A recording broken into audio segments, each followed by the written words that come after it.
नमस्कार दोस्तों, स्वागत है आप सभी का आज के हमारे इस वीडियो में, जहां आप जानेंगे पिरामिड के बारे में।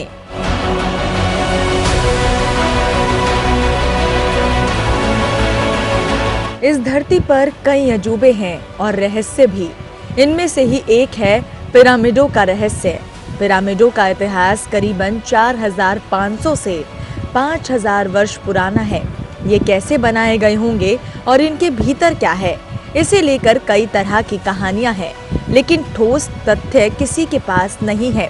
आज भी माथापच्ची जारी है, लेकिन अब पौराणिक कथाएं और वैज्ञानिकों ने इस रहस्य से पर्दा उठाने की कोशिश जोरों शोरों से शुरू कर दी है। पिरामिड से जुड़ी विस्तृत जानकारी जुटाने के लिए काम कर रही टीम अब कॉस्मिक रे की मदद से नक्शा तैयार करने में जुटी है, जिससे ये पता चल जाएगा कि दुनिया के इन अजूबों के भीतर की संरचना कैसी है।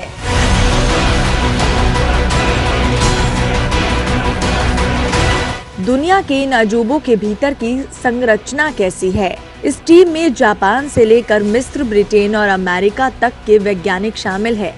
पिछले ही हफ्ते इस टीम ने काहिरा से करीब 40 किलोमीटर दूर झुकी हुई पिरामिड यानी कि बैट पिरामिड पर अपनी खोज की। पहली रिपोर्ट और पहली 3D तस्वीर सार्वजनिक की है। खोज के आधार पर बनाई गई 3D इमेज से ये बात सामने आई है कि इसके अंदर दूसरे कमरे और सुरंग है। ये पिरामिड करीब 4600 वर्ष पुराना है।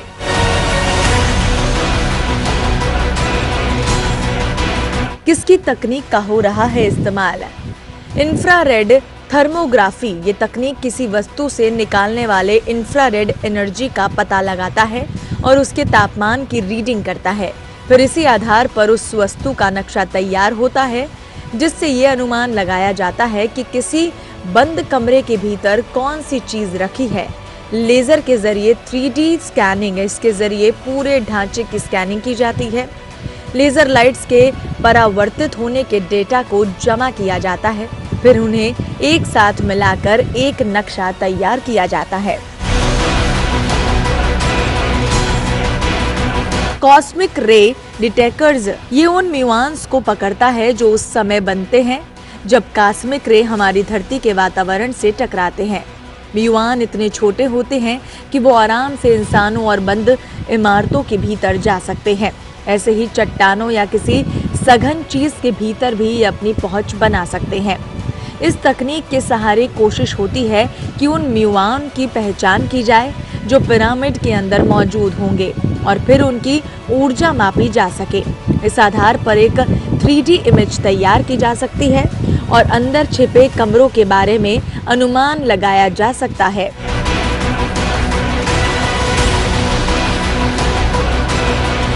बेंट पिरामिड का ही उदाहरण लीजिए तो रिसर्च करने वालों ने इसके अंदर 1 करोड़ से ज्यादा म्यूऑन की पहचान की है। वैज्ञानिकों की नजर गीजा के पिरामिड पर भी है। गौरतलब है कि ये दुनिया के 7 अजूबों में शुमार है। माना जाता है कि इसका निर्माण करीब 2650 ईसा पूर्व के आसपास हुआ था। सिर्फ एक पिरामिड में 23 लाख ब्लॉक्स ऑफ लाइमस्टोन का प्रयोग किया गया है।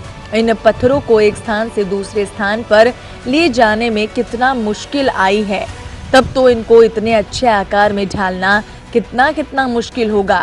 तब से ये इतने परफेक्टली अलाइंड है। इनमें इस्तेमाल किए गए एक एक पत्थर का वजन 2700 किलो से लेकर 70,000 किलो तक है।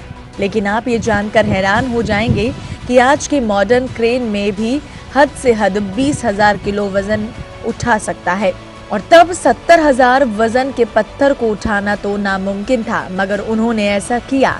इन सभी हैरान करने वाली चीजों का जवाब एलियन है। पिरामिड के साथ एक सिद्धांत जुड़ा हुआ है जिसे ओरियन कोरिलेशन थ्योरी कहा गया है, जिसमें कहा गया है कि अगर आप रात के समय पिरामिड्स को देखोगे तब आपको दिखेगा कि वो पिरामिड्स बेशक विशाल पिरामिड का निर्माण आसान से बहुत दूर था।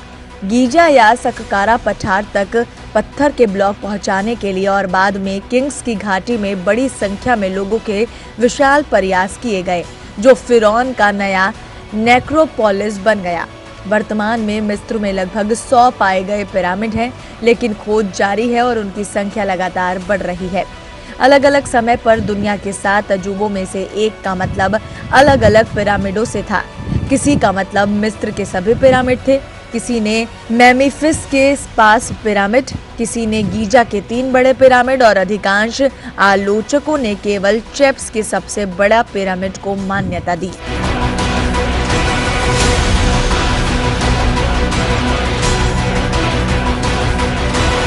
मिस्रियों और भगवान एनुबिस का धार्मिक जीवन। सबसे पहले ये माना जाता है कि मृत्यु के बाद केवल फिरौन को ही जीवन का अधिकार था, लेकिन वो अपने सहयोगियों पर इस अमरता का सबसे अच्छा प्रभाव डाल सकता था, जिन्हें आमतौर पर प्रभु की कब्र के बगल में दफनाया जाता था। साधारण लोगों को मृतकों की दुनिया में प्रवेश करने के लिए नियत नहीं किया गया था। उपवाद केवल दास और नौकर थे, जिन्हें फौरन अपने साथ ले गया था और जिन्हें महान कब्र की दीवारों पर चित्रित किया गया था।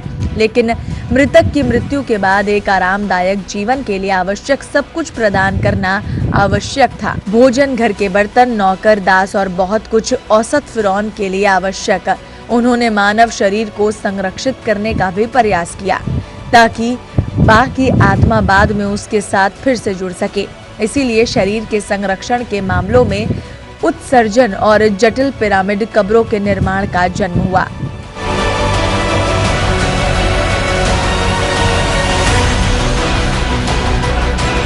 मिस्र में पहला पिरामिड आई डिजोसर पिरामिड।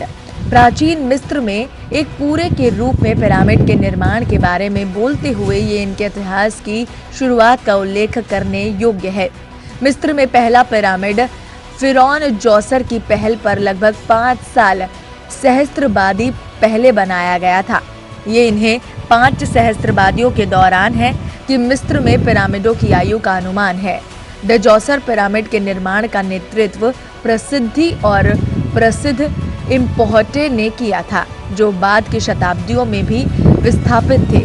खड़ी इमारत के पूरे परिसर में 278 मीटर की दूरी पर 545 का क्षेत्र है। परिधि के साथ ये 14 गेटों के साथ 10 मीटर की दीवार से घिरा हुआ था, जिसमें से केवल एक ही वास्तविक था। परिसर के केंद्र में 118 मीटर की दूरी पर 140 मीटर की दूरी के साथ जोसर पिरामिड था। डिजोसर पिरामिड की ऊंचाई 60 मीटर है। एक दफन कक्ष लगभग 30 मीटर की गहराई पर स्थित है, जिसमें कई शाखाओं वाले गलियारे थे। शाखा कक्षों में बर्तन और बलिदान रखे गए थे। यहाँ पुरातत्वविदों को फौरन जोसर के 3 बेस रिलीफ खुद मिले। आई डिजोसर पिरामिड की पूर्वी दीवार के पास शाही परिवार के लिए 11 छोटे दफन कक्षों की खोज की गई थी। गीजा के प्रसिद्ध बड़े पिरामिडों के विपरीत डिजोसर पिरामिड का एक रूप था, जैसे कि फिरौन के स्वर्ग जाने का इरादा था। बेशक ये पिरामिड लोकप्रियता और आकार में चौपस पिरामिड से नीचे है, लेकिन फिर भी मिस्र की संस्कृति में बहुत पहले पत्थर पिरामिड का योगदान बहुत कठिन है।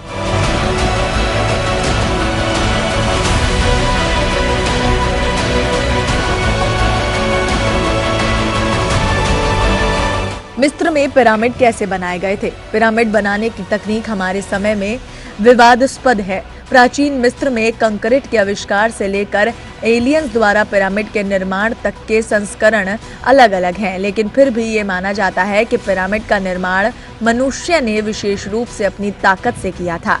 इसलिए पत्थर के खंडों के निष्कर्ष के लिए पहले चट्टान में आकार की योजना बनाई गई, खांचे की होल खला कर दिया गया और उन पर एक सूखा पेड़ डाल दिया गया। बाद में पेड़ को पानी में डुबो दिया गया।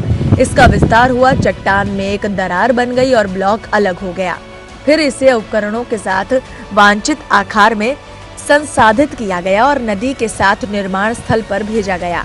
ब्लॉकों को ऊपर उठाने के लिए मिस्त्रियों ने धीरे से ढलान वाले टीले का उपयोग किया, जिस पर इन मेगालिथ को लकड़ी के स्लेज पर खींचा गया। लेकिन हमारे मानकों द्वारा ऐसी पिछड़ी तकनीक के साथ भी काम की गुणवत्ता आश्चर्यजनक है।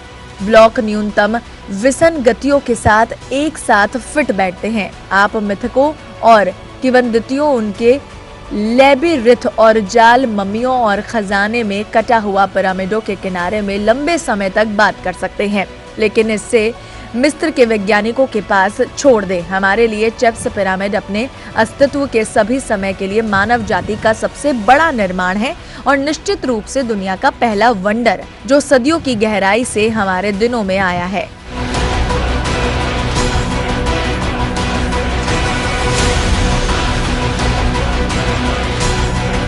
चेफ्स पिरामिड इतिहास और संक्षिप्त विवरण।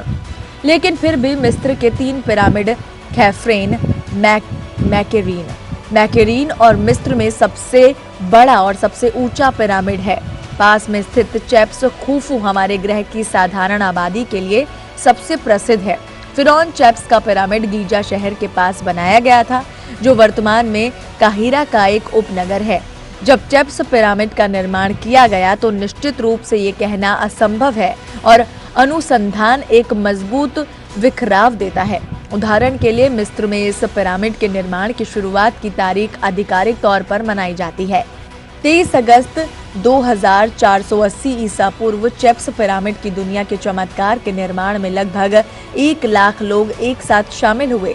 ऑपरेशन के पहले 10 वर्षों में एक सड़क बनाई गई थी, जिसके साथ विशाल पत्थर के ब्लॉक नदी और भूमिगत पिरामिड संरचनाओं में वितरित किए गए। स्मारक का निर्माण लगभग 20 वर्षों तक जारी रहा। गीजा में चेफ्स पिरामिड के आयाम अद्भुत है। चेफ्स पिरामिड की ऊंचाई शुरू से 147 मीटर तक पहुंच गई थी। समय के साथ रेत के साथ सो जाने और क्लैडिंग के नुकसान के कारण ये घटकर 137 मीटर हो गई। दुनिया में सबसे लंबे समय तक मनुष्य के सबसे ऊंची संरचना रहने की अनुमति दी। पिरामिड में 147 मीटर के किनारे के साथ एक चौकोर आधार है। इस विशालकाय के निर्माण के लिए औसतन 2.5 टन वजन वाले 2,30,000 चूना पत्थर के ब्लॉक की आवश्यकता थी।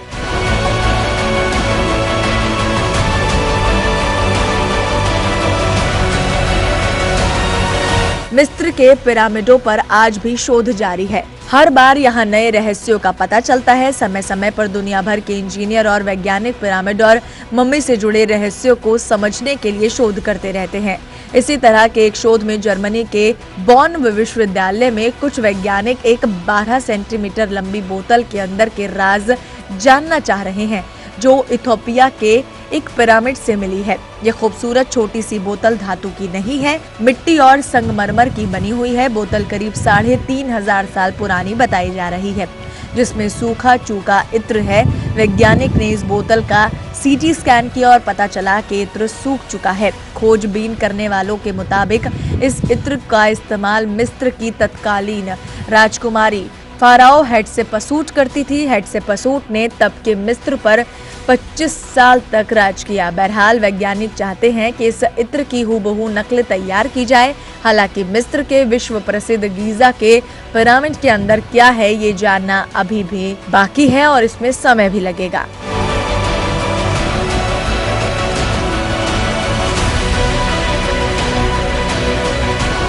उम्मीद करते हैं आपको पिरामिड का इतिहास से जुड़ी अहम जानकारियां सुनकर अच्छा लगा होगा।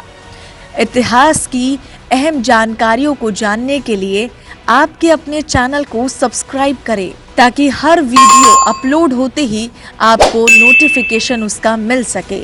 साथ ही इस वीडियो को लाइक शेयर भी करें। वीडियो को देखने के लिए आप सभी का धन्यवाद।